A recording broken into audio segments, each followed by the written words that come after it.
నిజంగా ఊహించాలి మీరంతా ఎంతమంది వస్తారని. Thank you for coming. ఈ రోజున చెప్పాలంటే చాలా చాలా ఆనందంగా ఉంది.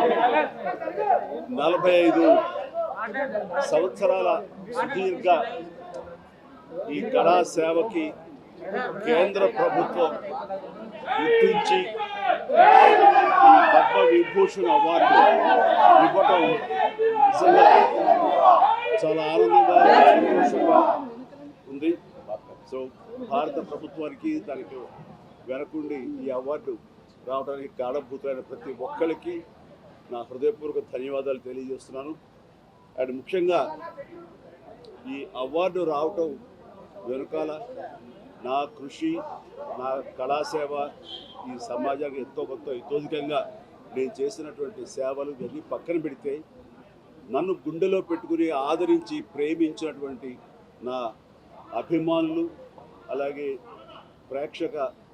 ప్రేక్షకులు, అలాగే నాకు ఎన్నో అవకాశాలు ఇచ్చి ఈ రోజున నన్ను నేను ఇలాగా తీర్చిదిద్దుకోవడానికి కారణభూతమైనటువంటి నా డైరెక్టర్స్కి, నా నిర్మాతలకి, నా ఇతర టెక్నీషియన్స్కి, ప్రతి ఒక్కరికి ఎవరైతే దోహదపడ్డారో ప్రతి ఒక్కరికి నేను ధన్యవాదాలు తెలియజేసుకుంటూ ఈ అవార్డ్ ఇదంతా వారి సహకారం నేను ఈ ఎత్తుకు ఎదగడానికి కారణమైనటువంటి వారందరిది.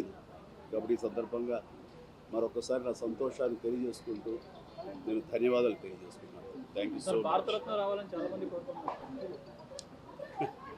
ఏ టైంకి ఏం రావాలో అది వస్తుంది తప్ప అది రావాలని ఆశ పెడితే వచ్చేది కాదు.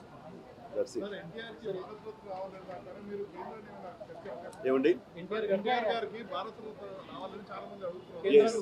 నిజంగా ఇది వారికి ఎంతైనా రావడం సముచితం, రావాలని నేను కూడా మనస్ఫూర్తిగా అభిలషిస్తున్నాను, రావాలని కోరుకుంటున్నాను. అది ప్రభుత్వ పరంగా చేస్తే కనుక త్వరితగతిన ఇది సహకారం అవుతుంది. అండ్ డెఫినెట్గా ఎంతైనా సరే అటు ఎంజీఆర్ గారికి వచ్చినప్పుడు వీరికి రావటం కూడా అంతకంత సముచితం అన్నది ఆనందదాయకం. దానికి నేను ఎదురు చూస్తుంటాను, నేను కోరుకుంటున్నాను రామారావు గారికి భారతరత్న రావాలి. ఏమా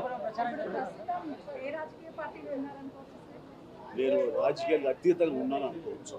తర్వాత పిఠాపురానికి నేను వెళ్ళటం లేదని అది ముందుంచేది. ఇది మీడియాలో మీరు ఎందుకో స్పెక్యులేట్ చేశారు, అది మీరు పెంచి పోషించారు దానికి సమాధానం చెప్పాల్సిన అవసరం నాకు లేదు. నేను వెళ్ళటలేదు. బాబు మా కళ్యాణ్ బాబు దాన్ని రమ్మని ఎప్పుడూ కోరుకోలేదు. నా కంఫర్ట్ వదిలేస్తాడు. అండ్ తను బాగుండాలి, తన జీవితంలో అనుకున్నది కొన్ని సాధించాలన్న అభిలషిస్తాను. నేను నాకు ఆశీస్సులు అందజేస్తాను. దానికి నేను తనతో పాటు నేను ఉన్నాను అని చెప్పేందుకు మొన్న ఒక వీడియో బయట ఇచ్చాను. అండ్ ఖచ్చితంగా మా తమ్ముడి యొక్క అభివృద్ధిని, మా తమ్ముడు రాజకీయంగా ఎదగటానికి ఎప్పుడు మా కుటుంబ సభ్యులు మేము మనస్ఫూర్తిగా మనసావాచ కోరుకుంటాం.